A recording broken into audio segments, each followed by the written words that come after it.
Der Tausig Schön ist vor seiner Hundehütte gehockt und hat den Kalle interessiert beobachtet, wie der wie ein Verrückter hin und her gumpet ist. Tausig Schön, jetzt mach mal vorwärts. Als Detektivhund musst du schon Verbrecher jagen. Hey Mann, was soll das werden, bis es fertig ist? Hey Mann, jemand muss doch das blöde Viech trainieren, damit er bei uns mitmachen kann. Aber wenn der sich weiter so doof anstellt, können wir das gerade vergessen. Hallo. Hoi zusammen. Hey Kalle, warum schnuffst denn du wie ein Rhinoceros beim Velofahren? Er hat dem Tausig Schön Kunststückchen beibringen. Der hat es aber nicht kapiert. Der ist echt zu blöd für das. Er folgt nur nicht jedem. Dann probier doch du es mal. Kannst du es etwa besser, hä? Genau. Tausig Schön, komm du an, Holzstöckchen. Und in einem weiten Bogen ist das Stöckchen vorgeflogen und der Tausig Schön wie ein Blitz hintendrein. Tatsächlich. Sieht aus, wie wenn es funktionieren würde. Aber hey, wo will der Tausig Schön denn an? Tausig Schön, komm zurück. Ich habe ja gesagt, dass der doof ist. Hey, der rennt gerade auf die Schule zu. Wir müssen ihn schnell einfangen, bevor die Schule den Stratmann verwünscht.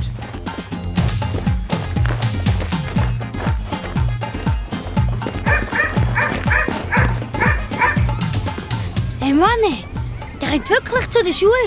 Und da kommen auch schon Schüler raus. Hey, ihr dort, hebt den Hund fest! Jetzt schaut mal alle den an. Ist das euer Köter? Der sieht aus wie eine ballende Scheissebürste. Erstens ist das kein Köter und zweitens würde ich an deiner Stelle zuerst in den Spiegel schauen, bevor ich solche Sprüche fallen lasse. Jö, du mit dem Hündli. Komm du an, Tausig Schön. Du musst keine Angst haben, Kleine. Es wird alles wieder gut. Seid still, da kommt Schuld Stratmann. Mist, die hat das Velo dabei. Ist doch gleich. So wie die Velofahrer könnt ihr zwischendrin noch eins ziehen. Es hat eine Weile gedauert, bis sie auf dem Velo gesessen ist. Dann ist sie langsam davon gefahren. Es war wirklich kein Problem, hinter ihr herzuschleichen. Vor einem alten Haus ist sie schliesslich abgestiegen. Sie nimmt den Schlüssel führen. Wohnt die wirklich da rein? Jo, scheint es so. Obwohl das Haus nicht gerade so aussieht, wie wenn reiche Leute drinnen würden wohnen, die teure Auto fahren. Hey, schaut mal, in was für einer Bruchbude die wohnt. Schon gesehen, Brüderli.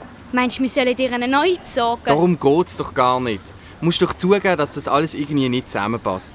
Zuerst ein tolles Auto, dann teure Klamotten und plötzlich kommt sie mit dem Velo und wohnt in einer Bruchbude. Vielleicht wohnt ja ihre Grossi da. Hey, Radiesli, du könntest recht haben.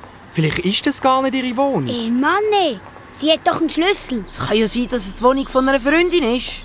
Ich stelle mir da etwas ganz anderes vor. Ja, was denn? Sie können sich ja hier mit ihren Komplizen vom Banküberfall treffen. Der Banküberfall ist nämlich gar nicht so weit weg von hier. Das würde doch alles passen, oder? Und jetzt hockt sie drin und teilt das Geld mit ihren Komplizen.